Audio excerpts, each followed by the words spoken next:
தோசை மாவு இல்லாத டைமில் வீட்டில் இருக்க பொருளை வச்சு உடனே மாவு ரெடி பண்ணி எப்படி தோசை செய்யறதுன்னு பார்க்கலாமா? இப்போ மிக்ஸி ஜார் வச்சுக்கலாம்.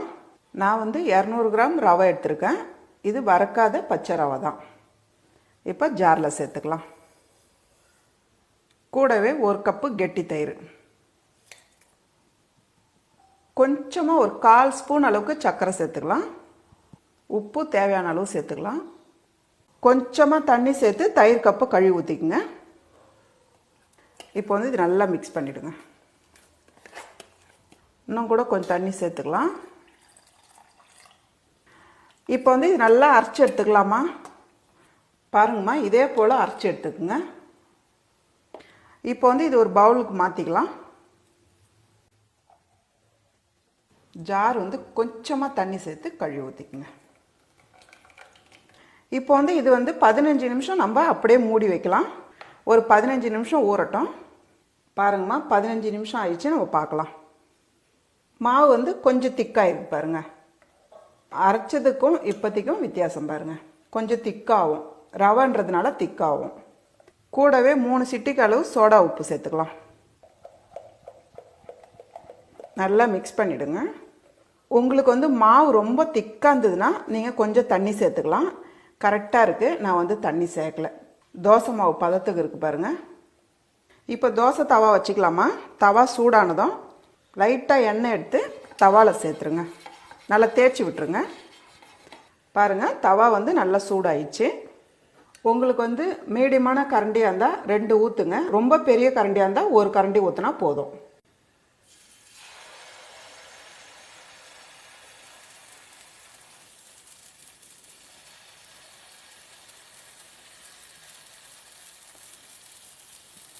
இப்போ அப்படியே விட்டுருங்க.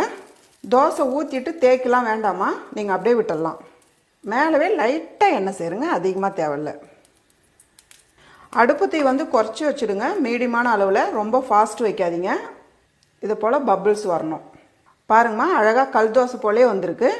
அதே போல் நீங்கள் திருப்பி விட வேண்டியது இல்லை. நல்லா வெந்திருக்கு பாருங்கள். உங்களுக்கு மேலே வெந்திருக்கான்னு தெரிஞ்சுக்கிறதுக்கு ஓட்டை விழும். அதே போல் கலர் மாறும். அவ்வளோதாம்மா. நமக்கு தோசை மாவு இல்லைன்னு கவலைப்பட வேண்டாம். உடனடியாக தோசை ரெடி. ஒரு தக்காளி 4ஆக கட் பண்ணியிருக்கேன். இது சேர்த்துக்கலாம். 100 கிராம் பூண்டு எடுத்துருக்கோம்மா, இதையும் சேர்த்துக்கலாம். ஒரு 10லேருந்து 12 வரலும் காஞ்ச மிளகாய். உப்பு தேவையான அளவு சேர்த்துக்கலாம். இப்போ இதெல்லாம் தண்ணி விட்டு நல்லா நைஸாக அரைச்சிக்கலாம். பாருங்கம்மா, இந்த அளவுக்கு நல்லா நைஸாக அரைச்சி வச்சுக்கோங்க. பேன் வச்சுங்கம்மா. நல்லெண்ணெய் 1 ஸ்பூன் சேர்த்துக்கலாம். இந்த கார சட்னிக்கு நல்லெண்ணெய் சேர்த்துக்கணும், ரொம்ப நல்லாயிருக்கும். இந்த சட்னிக்கு எண்ணெய் கொஞ்சம் அதிகமாக தேவைப்படுமா. நம்ம செய்து ரெடி பண்ணி வச்சுட்டோமா 2லேருந்து 3 நாளைக்கு வரலாம் வச்சுக்கலாம். அதனால கொஞ்சம் எண்ணெய் அதிகமாக தேவைப்படும். ஒரு 2.5 ஸ்பூனுக்கு அளவுக்கு எண்ணெய் சேர்த்துக்கலாம். பாருங்க, எண்ணெய் சூடானதும் கொஞ்சமாக உளுந்தம்பருப்பு, 1 ஸ்பூனுக்கு கடுகு, கொஞ்சமாக பெருங்காயம். கடுகு நல்லா பொரியணுமா. இந்த சட்னிக்கு கருவேப்பிலை நிறைய சேர்த்துக்குங்க, ரொம்ப நல்லா இருக்கும். நம்ம அரைச்சி வச்ச சட்னி சேர்த்துடலாம். பாருங்கம்மா, சட்னி சேர்த்து நல்லா மிக்ஸ் பண்ணிடுங்க. பார்க்கறது எவ்வளோ நல்லா இருக்கு பாருங்க. இந்த கார சட்னி இட்லி தோசைக்கு ரொம்ப சூப்பராக இருக்குமா.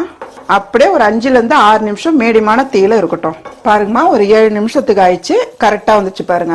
ஆயில் அப்படியே மேலே கட்டும் பாருங்க. இப்போ இது கூடவே கொஞ்சமாக வெல்லம் சேர்த்துக்கலாம். வெல்லம் எதுக்கு சேர்க்கறோம்னா, நம்ம பூண்டு சட்னின்றதுனால இந்த பூண்டு வாசனை வரும். வெல்லம் சேர்த்தோமா காரம் ஸ்வீட் எல்லாம் கலந்து நல்லா டேஸ்டாக இருக்கும். வெல்லம் சேர்த்து நல்லா மிக்ஸ் பண்ணி 1 நிமிஷம் அப்படியே இருக்கட்டும். அவ்வளோதாம்மா. வெல்லம் சேர்த்து 1 நிமிஷத்துக்கு நல்லா கிளறி விட்டுட்டோம். கார சட்னி ரெடி.